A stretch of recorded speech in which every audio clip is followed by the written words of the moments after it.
मैं हूं ममता सिंह। तो चलिए शुरुआत करते हैं आज की कुछ खास बड़ी खबर से। राष्ट्रीय जनता दल कार्यकर्ता कार्यालय में भारत रत्न भीमराव अंबेडकर की 132वीं जयंती मनाई गई है। इस मौके पर बिहार सरकार के सहकारिता मंत्री डॉक्टर सुरेंद्र प्रसाद यादव, गरुआ विधायक विनय यादव सहित तमाम कार्यकर्ता शामिल हुए।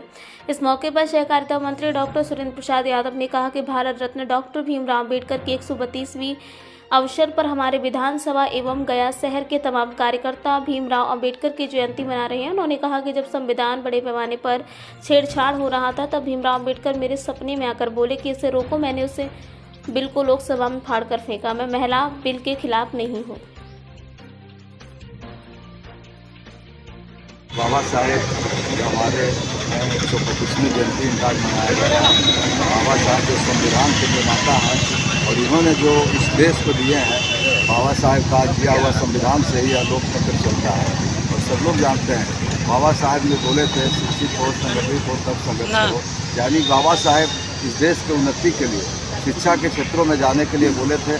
मैं भी यह कहना चाहता हूँ अपने शुभचिंतकों से, अपने सहयोगियों से और सभी लोगों से कि जो बाबा साहेब के संविधान को मानते हैं, जो बाबा साहेब के विचारधारा पे चलते हैं, वो निश्चित ही आपको शिक्षा के क्षेत्र में जाना होगा। क्योंकि बाबा साहेब ने बोले थे शिक्षा वह शेरनी का दूध है, जो जितना ज़्यादा पिएगा उतना ज़्यादा दहाड़ेगा। और ये शिक्षा से ही यह देश का बदलाव होगा, शिक्षा से ही देश में तरक्की होगी और यह देश का जो उत्थान होगा वो शिक्षा से ही होगा। तो शिक्षित होगा और संगठित होकर तब हम लोग को संघर्ष करना पड़ेगा और बाबा साहब के विचारधारा को जन जन तक पहुंचाना होगा। हर क्षेत्रों में, हर चौक चौराहे पर इसको हम लोगों को ले जाके पहुंचाना होगा।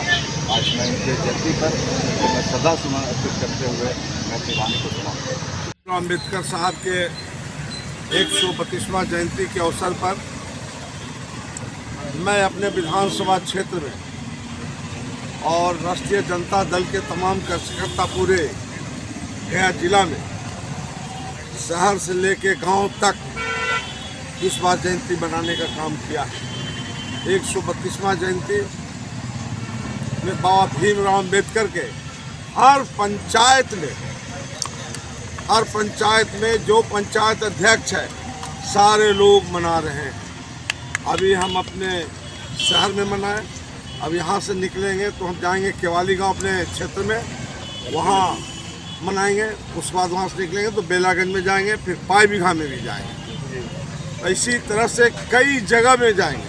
आज जयंती समारोह पर त्यौहार के रूप में इसको हम लिए हैं, क्योंकि बाबा साहब नहीं होते तो शायद हमारे जो नेता हैं बड़े दिग्गज लोग वो शायद होते नहीं।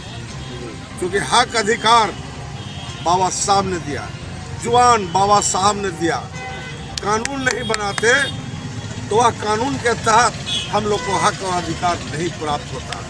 इसीलिए हम लोग उनको जयंती मना रहे, 132वां जयंती।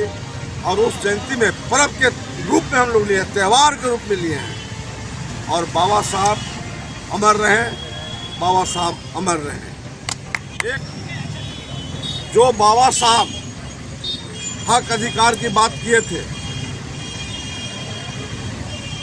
स्वर्गीय अटल बिहारी वाजपेयी और पूर्व होम मिनिस्टर अडवाणी जी, थम्मी दुरई, बाल जोगी।